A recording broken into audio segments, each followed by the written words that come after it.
Hi guys, this is Deborah back again. Today I'm going to show you how to make signatures quickly and easily using digital prints. So for a start, I've pulled out a whole heap of digital prints and I've printed them on two items. First of all, I've printed on copy paper. Now the copy paper is a heavier weight, so it's 125 GSM, not the standard copy paper, which I think is about 80 GSM, and I paid a little bit more for it, but I think that it's really worth it because, you know, junk journal is probably something you're going to keep for quite a while, if not forever. So I've upgraded my paper, and the other paper I've used for the items that I want as embellishments is this Kodak matte photo paper. So it's a thicker thing. And you probably can see that I've printed on both sides of the paper. So I've run through the printer all of the first side, and then I've flipped them over and I've printed out the second side. And when I've done that, I've made sure that what's on one side and the other side don't have to both be up the same way, because otherwise you might find that you suddenly have stuff upside down. So I've just been careful to make sure of that, and I've put paper on the other side like this one that's a bit more generic, whereas this one would have to go up this way, and this one here, which is a dictionary page, and that needs to go up that way, but I've made sure that I've printed it. So I know my printer, and I guess that's something that you've probably learned about yours. There's a certain way you put your paper in to get things to print up the way you want them. And how they come out is like this. They'll have a border around them. The border is going to be different depending on what printout you do. So each piece of digital ephemera that I've found is, you know, it's kind of consistent, but it's not exactly consistent. So that's also why I've used quite a generic page on the back, so that when I cut it down, I'm not cutting off a significant piece. So for example, with a dictionary page, you wouldn't want the edge of the words cut off necessarily. So this one's got a bit of a border all the way around, and this side too. It's probably harder to see because you know the colour of the paper. So when you trim them, trim one side and then check the far side and make sure that that is also trimmed out as much as you want it. With this one you could probably get away with not trimming it out anymore, just really up to you. So when they're printed out, they're probably going to be slightly different sizes, and you can see that, you know, this between the top sheet and the bottom sheet, it's about maybe 1/8 of an inch. So the middle one is very tiny bit smaller than the top one, bigger, sorry, and then the bottom one's slightly bigger again. That doesn't bother me. If it bothers you, then measure them up and cut them down, but this is all about efficiency. So I really just want to have them, you know, so that they're roughly the same size, or even slightly longer, one's longer than the other. As I said, I don't really care about that. And then just take a bunch of them, and you can do this individually of course as well, and fold them in half, because that's going to be the pages there of the actual junk journal. You know, if you want your dictionary page on the other side, fold it, make sure you fold it so it's out. I'm not really bothering to look too much. I'm just taking them. This one is a lot smaller. Put that on there. You can see that's much smaller. It had a lot more white surrounding it, but I really like the eggs, so I wanted to have the eggs. And I've just got this plain greenish background, and the same for these ones. So just match them up as best you can, and then fold them in half.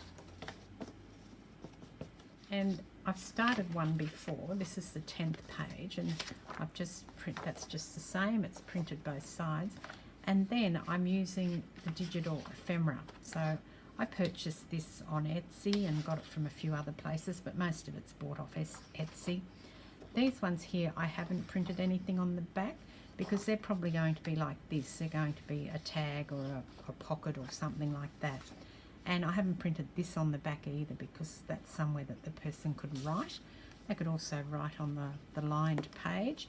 And then on the back of this one, I've got this digital image of this old library card and a little pocket that it goes in. So I've done that. And then I could put something in the center, not really sure at the moment, but I'm just going to set that to one side. and I'm going to lay down some more of my digital images. So with this journal, I'm really looking at having, you know, lots of little pockets and things to put things in. So I like to collect bits and bobs, and you can write little stories and things in them. My plan is to have 5 pages per signature.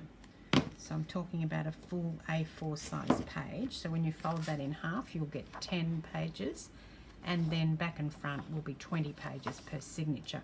So just with what I've got here, I'll make 2 signatures and have a total of 40 pages. So in terms of being able to quickly make signatures, I think this is quite a good way to go. The images are not all from the same collection. They're from a variety of suppliers and therefore a variety of collections.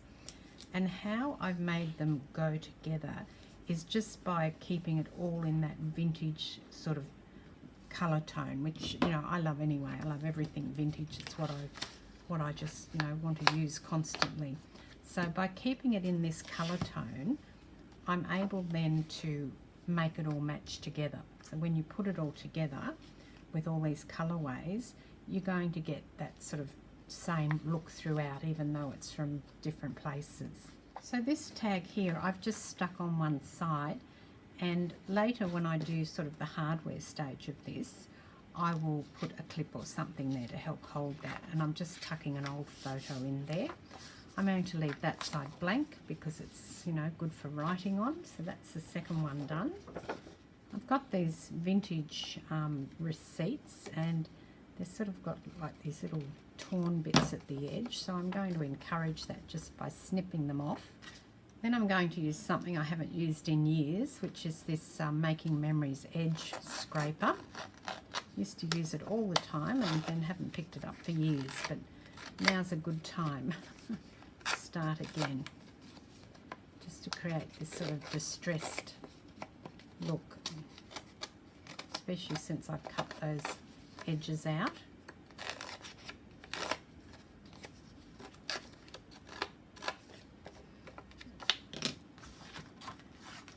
And then take your ink tool and ink around the edges. It creates this really cool look.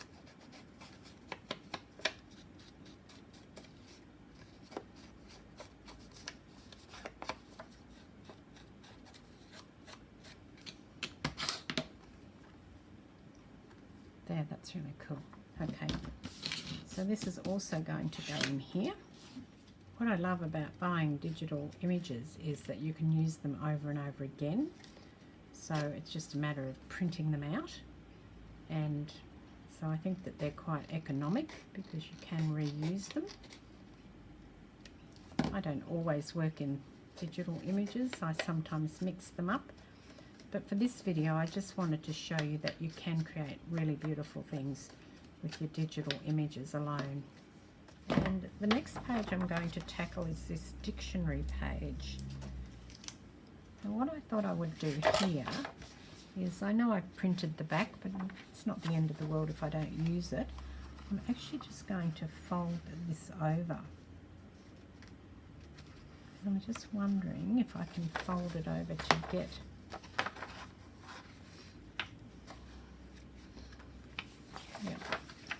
So when I fold it, I want to make sure that I get the words that are on this side. I want to get them so that they're on this side and they're not cut off. So in doing that, I've ended up with this piece like this. Okay, so I've actually accidentally torn this. So now I'm just going to make the most of that by giving it a bit of a tear like that. Okay. And yes, that was an accident, but c'est la vie. Life gives you lemons, make lemonade, they say. And now I'm going to stick it down so that it's rolled back on itself. And I've got this little tag, this little library tag here. I'm just going to put it so that it's there, right on the edge of that paper. Put some more tape on to stick it down again.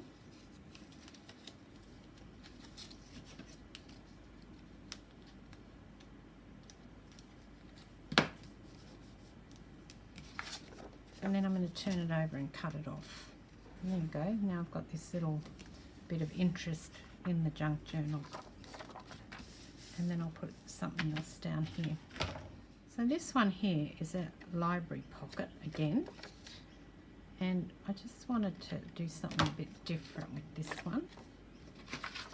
I'm going to take it and take my ruler, and this is the bottom of the pocket and this is the top. I could cut it fully apart, but I thought I would just cut a slit in it, and then I'll be able to tuck something in there. So now you can see I've put a slit in it.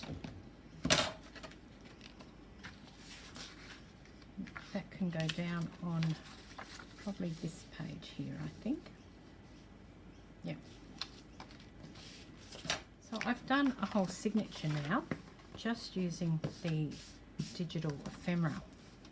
As I said, I've got 5 pages, so altogether that's 20.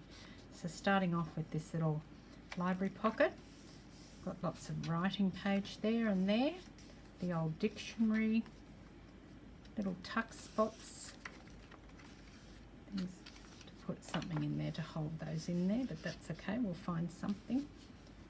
Photo, another little postcard, little tuck spot here, and writing pages, more little things here, more writing pages, this little flap over, another writing page, and a little tuck spot on the back.